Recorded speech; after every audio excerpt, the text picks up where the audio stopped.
Hello snowboarders of the internet. I'm your host Avran LeFeber, and in this video we'll be breaking down the Vans Invado Pro. That's right, we're going to be going through it. We're going to be talking about the shell, the liner, the footbed, some of the different tech in it. And this was all made possible by Tactics Board Shop up in the Northwest. So if you're in Seattle or Portland and you want to support core snowboarding and a really good shop, go check out Tactics. And if you're shopping online, check out tactics.com. We wouldn't have been able to do this video without them. Now remember, the best boot is the one that fits your foot and fits your needs, so make sure that you try your boots on, you get sized properly, and if you are buying online, make sure they have a really good return policy. With the shell of the Invado Pro, the biggest thing I want you to know is this boot's bulky, like it's extra chonky. So be aware of that when you're getting your bindings, or like if you're on the cusp of needing a mid-wide or a wide, these are going to be a little bit bulkier. They're gonna stick out a little bit more. Now on the shell, you're gonna notice that it's got a multi-toe piece design with a lot of stitching. It is triple stitched, so that makes it a little bit more durable when you're hacking it with your edge. It's gonna have points though that you need to watch out for. If you really crank your binding down right here on the side, you could dig in, you're gonna get a little bit of a pressure. One of the things that I know is when you don't tuck a seam or that you have more areas where it's sewn together, this creates flex points, wear points, and areas where your edge can impact and rip the seam apart if you're gonna have these a long time. So just be aware of that. It's one of those things that can happen. The other thing is no lace protection if you're running your edge across the top of your boot, so just be aware of that. And these laces, while they are somewhat durable, you might want to replace them for some waxed one. That's kind of just a tip that people have been telling me. On the back spine of the boot, multi-piece design. This doesn't have as much rebound as some of their higher end boots, so you're gonna notice that. And then you also have a medium articulation at the cuff for the flex point. This is gonna take a little bit to break in. It's not the deepest articulation. You're gonna notice that when you really flex into this, so that it starts to bulge out a little bit on the sides. And a lot of that has to do with the side boa, which actually is underneath your laces, and this helps encapsulate right over your instep. So this is going to be one of those things where you can kind of tweak your ankle flexion if you have to. This boot features the Waffle Pro outsole with the V-Track cold compound in it. This is a really knobby footbed. Like, this is gonna have some really good grip to it. The only thing is like I've noticed, is when you push on it, there seems to be a lot of give down the middle. So if you're stepping on stuff that's harder, you may feel that. But overall, this should do a good job of dampening vibrations and chatter underfoot, and it should still give you that grip when you're walking around the base area, you're hiking on the mountain, you get into something that's a little more firm or icy, you're still gonna be able to lock it in. In my opinion, this is actually better than their classic waffle. This doesn't tend to wear down as much as well. So if you're looking for something that's a little more durable, this is not a bad option. When it comes to the lacing option, it is a classic traditional lace. So you can tighten it, loosen it, do whatever you need. You do have 3 cleats on this as well, so that will help you when you're just crisscrossing it, so you can customize it. You don't have any added grippers. It's not like they actually lock when you put them in there. But over the instep, what you're gonna notice is that you've got this spot right at the ankle articulation, so you can tweak it there. Then you have this side boa. But what that boa actually does is it helps with the shell lacing system. So here under the laces, you've got this little piece right here, and that's what this boa tightens down over your instep. So it helps lock it down on top of what you're doing with the lace. The other thing that they have going on here is you got this booster strap. This actually comes from behind the liner, and this keeps the liner tight around the tongue. So when you open this up, then you can actually move the tongue in there. So this is an alternative way to just really keep you cranked, and it's going to be a personal preference thing. If you want this a little bit looser in the tongue, don't do this up. If you want it with a little more response, then you crank that over.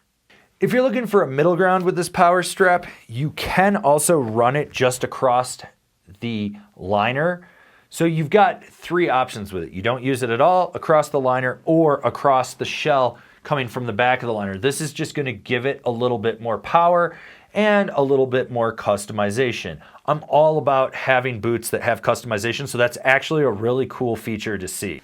With the internals of the boot, you do have a sewn-in harness in there. It's not as high as some other ones. This is more like your standard one, so it sits a little bit below the calf. So for those of you guys with bigger calf muscles and stuff, this won't squeeze it. You've also got that power strap sewn into the back that I've already gone over and how you can customize it.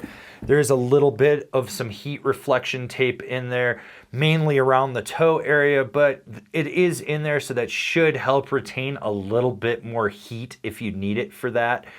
So with the ability to adjust that power strap, and then you've got that instep boa and traditional lace, you can really change the flex of this. Right now, I probably have this set up for the stiffest it would be with the power strap going over the shell of the tongue. I've got the boa cranked and it's tied tight. And when I push into it, you get some forward flex in there. It's not like a super crazy amount, and I could probably tie these laces tighter if I really, really wanted to in it. I'd say that this is a mid-flex and past type of boot, but not overly crazy stiff unless you really crank the boa, crank the booster strap, and crank the laces. The nice thing is you got options to play around with that flex. Hey, have you remembered to give this video a thumbs up to feed the algorithm? You know you like it, so you might as well do that. And while you're down there, why don't you subscribe, click the bell, get those notifications. That way you're not missing any of the programming we've got coming out for you.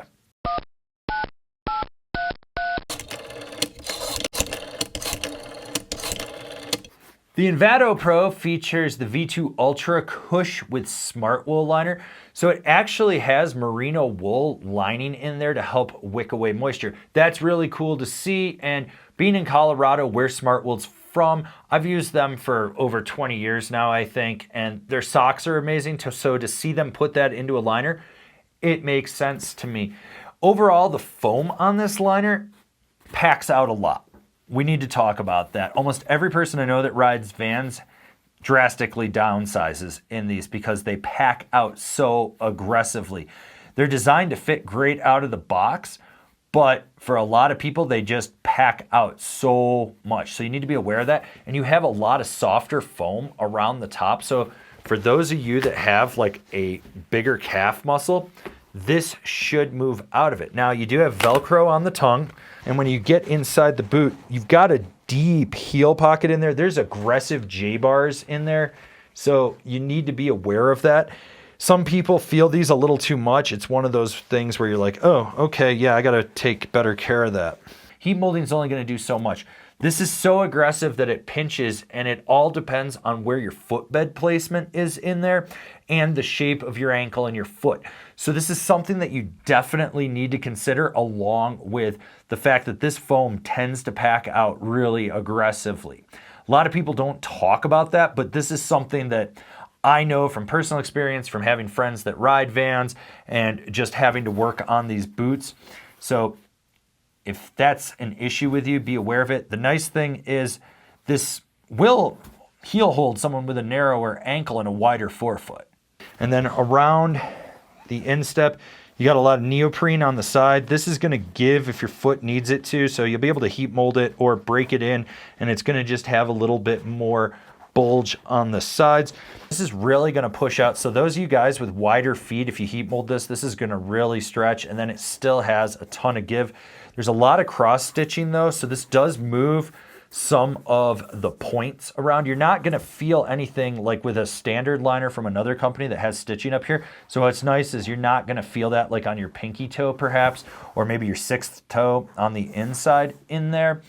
Now, on the back of this liner, you have what they call their X cage. This will help with heel hold issues. This is an external C bracket or a butterfly wrap or whatever you will. Now let's talk about the footbed. Normally when I discuss the footbed in a snowboard boot, I usually tell you just to throw it away, it's trash. In this boot, you get the V2 pop cush. It's got some posting and molding to it so that way it holds its shape a little bit better. This is gonna help with that arch support. It's also gonna dampen underfoot a little bit better. In my opinion, this is a better insole than a lot of other companies' stock ones. It's not like revolutionary, but off the shelf fit, this will get the job done for a lot of people. If you're thinking this isn't gonna work, then maybe you need to go to an aftermarket. These also are a little bit thicker. So if you have instep pressure, you need to sit lower in the boot, that's something to consider as well. For a lot of people, I think that this is the right direction, and it's good to see that Vans actually put some effort into this and really went above and beyond compared to everyone else. So these were not an afterthought. With the liner in the boot, it comes up to 11 inches in the back at the top, and there's a lot of softer foam at the top of this liner, so that's gonna really just push out for cankles. And then when we measure it to the top of the tongue, it's 10.5. The side, it kind of cascades down, so it's about, I'd say, on average, 10 3/4 on the side. Measuring the shell without the liner, it comes up to 10 inches in the back, and on the front it's just about 11. On the sides it's about 10 1/4. This is a 27.5 Mondo point or a US 9.5.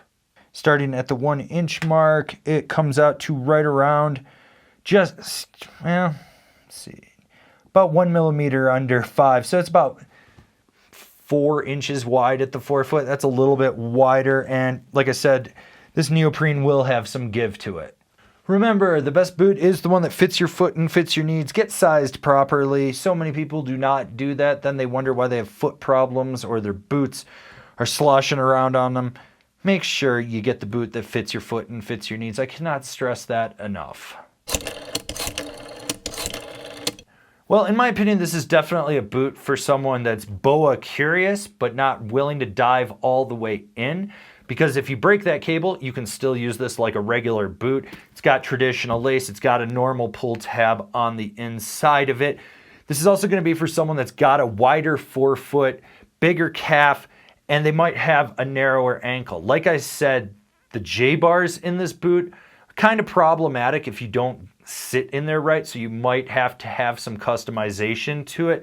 I do think that the liner foam could be a little more rigid and not pack out as much. These do aggressively pack out. Every person that I know that has these always says that they end up having to downsize just to make sure that they're in one that'll still stay tight on their foot. Another thing is, because the shell is so chonky, make sure that your bindings will fit this. If you're like, you're a 10 and a company's telling you you're a medium, you might actually need a large in their binding depending on the manufacturer. Like what we're doing over here? Want to support us further? Swing on over to Angry Snowboarder VIP and become a member. Sure, I could tell you more here, but I got a video over there that explains it so much better. All right, did we break down the Invado Pro enough for you? Good. Maybe this is the boot for you. Maybe it isn't. If it isn't, why don't you go watch one of our other boot breakdowns? You know you want to.